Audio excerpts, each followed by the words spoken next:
Hello everyone! Today I'm going to show you a recipe for a brioche bun with pastry cream. It's really excellent for a snack or breakfast. Let's get started.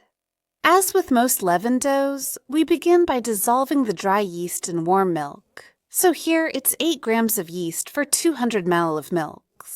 I mix well and let it rest for 5 minutes in a large bowl. I add 280 grams of flour. And to that, I add 80 grams of sugar, which you can adjust to your taste. I also add a teaspoon of salt. I mix all the dry ingredients. Then I make a well in the center.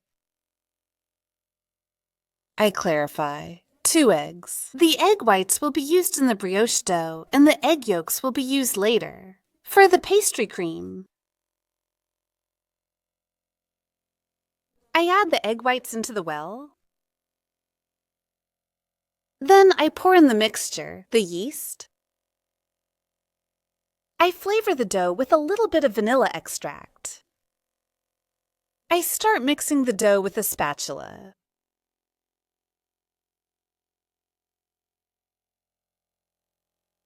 And I keep mixing by hand until I get a smooth dough.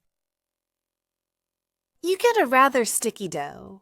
Then I add 60 grams of soft butter. This is butter that I left at room temperature for at least an hour beforehand to give it time to soften well. If you don't have much time, you can cut the butter into small cubes and microwave it for a few seconds. Be careful, don't let it melt. I knead the dough until the butter is fully incorporated, so for about 5 to 10 minutes, the dough will still be sticky. I cover the bowl with plastic wrap and a clean towel, and I let the dough rise for an hour and a half near a warm place. To make the pastry cream, we'll bring 300 ml of milk to a boil with a teaspoon of vanilla extract. You can use a real vanilla bean split in half, or even vanilla sugar. In a bowl, I add the 2 egg yolks I had set aside with 75 grams of sugar, and I whisk everything together until the mixture becomes pale. It's pretty quick. You whisk for about a minute. Next, I add 30 grams of cornstarch. So cornstarch is corn flour. I mix in the cornstarch while whisking until it's nice and smooth. After boiling, I pour the milk over the mixture first. I pour a small amount and mix well to loosen the mixture. Then I pour the rest of the boiling milk over it. While stirring, I put everything back into the saucepan. Now, we're going to thicken the cream over medium heat, whisking constantly to prevent lumps from forming. It's really quick, so we keep whisking until we get a nice, smooth cream. Once the cream is ready, I take it off the heat.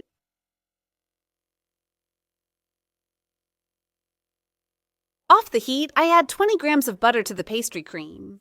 It's optional, but it adds a little something extra. I mix until the butter is completely melted.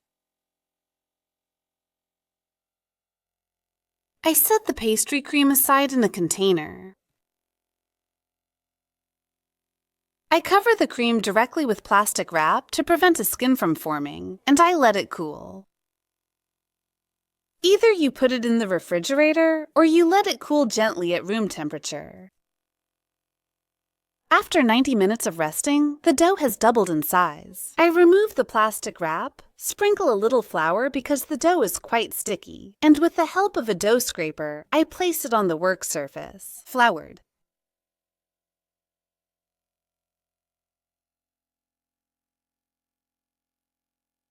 Don't hesitate to add a little bit of flour to prevent the dough from sticking. I knock the air out of it. Then, I use a rolling pin to roll it out. I roll it out into a large rectangle about 3 millimeters thick. And then, using a pastry wheel, I cut strips about every 2 centimeters. With these quantities, I made 10 small rolled brioches. I roll the strips onto themselves to form a spiral. I placed the last piece underneath so it's not visible like this. It won't stick out when inflated. I arrange them on a baking sheet lined with parchment paper, cover them with a clean towel, and let them rise for 45 minutes. Next, I prepare the pastry cream, and I whisk it to loosen it up. I put it into a piping bag. I didn't put a piping tip at the end of the bag, on purpose. After 45 minutes of resting, the brioches have doubled in size. I'm brushing on some beaten eggs to make them golden. Next, I'm going to pipe the pastry cream onto the buns, following the lines of the spiral. Otherwise, if you want more cream at this point, you can also fill them inside. When rolling them up, I preheated my oven in advance to 180 degrees, and I'm baking the buns for 20 minutes. When they come out of the oven, the buns should be nicely golden. If you want, you can also wait for them to cool down and then sprinkle them with powdered sugar. I really hope you enjoyed this recipe. See you soon.